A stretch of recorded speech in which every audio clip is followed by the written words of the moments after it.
વિક્રમ સંવત 2082ના પ્રારંભે આ નવા વર્ષની શરૂઆતમાં કોંગ્રેસનું તમામ શીર્ષ નેતૃત્વ,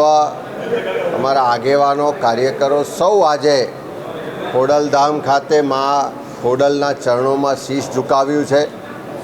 પૂજા અર્ચન કરી અને ધ્વજારોહણ કર્યું છે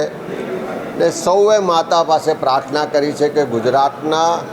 સર્વ સમાજના, સર્વ વિસ્તારના, સર્વનું કલ્યાણ થાય, સૌના જીવનમાં નવા વર્ષમાં સુખ, શાંતિ ને સમૃદ્ધિ આવે અને ખાસ કરીને એક બાજુ કુદરત રૂઠી હોય, ગુજરાતમાં કમોસમી વરસાદને કારણે આજે આપણે જોઈએ છે કે ચારે તરફ ખેડૂતો આર્થિક રીતે પાયમાલ થયા છે, એમનો ઊભો પાક, એની આખા વર્ષની મહેનત આજે પાણીમાં છે અને આવું વારંવાર થાય છે. બીજી તરફ ચારે બાજુ કાયદો વ્યવસ્થાની પરિસ્થિતિ કથળી છે, રોજ હત્યાઓ થાય છે, બળાત્કાર થાય છે, યુવાનો પોતાના ભવિષ્ય માટે ચિંતિત છે, બધા જ વર્ગ વિસ્તારના લોકો આજે ખૂબ તકલીફમાં છે, ખૂબ પરેશાનીમાં છે. અને એવા સંજોગોમાં સરકાર તો એના માટે આગળ આવતી નથી અને જ્યારે કુદરત રૂઠી હોય, ખેડૂતો તકલીફમાં હોય, ત્યારે આજે માના ચરણોમાં શીશ ઝુકાવીને અમે સૌએ પ્રાર્થના પણ કરી છે અને સંકલ્પ કર્યો છે કે એક જવાબદાર વિપક્ષ તરીકે ગુજરાતના ખેડૂતોના હક અધિકારની લડાઈ લડવા માટે, ગુજરાતના યુવાનોના ભવિષ્ય માટે,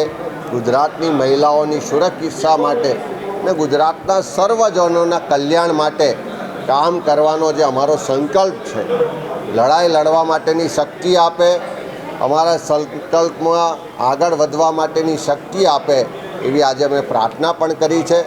અને હું આભાર માનીશ ખોડલધામના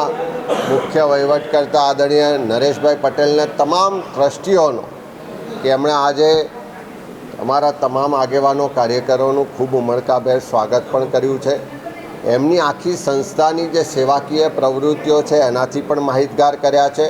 અને આવનારા દિવસોમાં ગુજરાત અને ગુજરાતીઓના કલ્યાણ માટે કામ કરવાનો સંકલ્પ સાથે આજે અમે ધ્વજારોહણ કર્યું છે. જે દર્શન કર્યા છે, પૂજા કરી છે, ધ્વજારોહણ કરી છે, ફક્ત ને ફક્ત સર્વના કલ્યાણ માટેની પ્રાર્થના અને કામના સાથે કરી છે.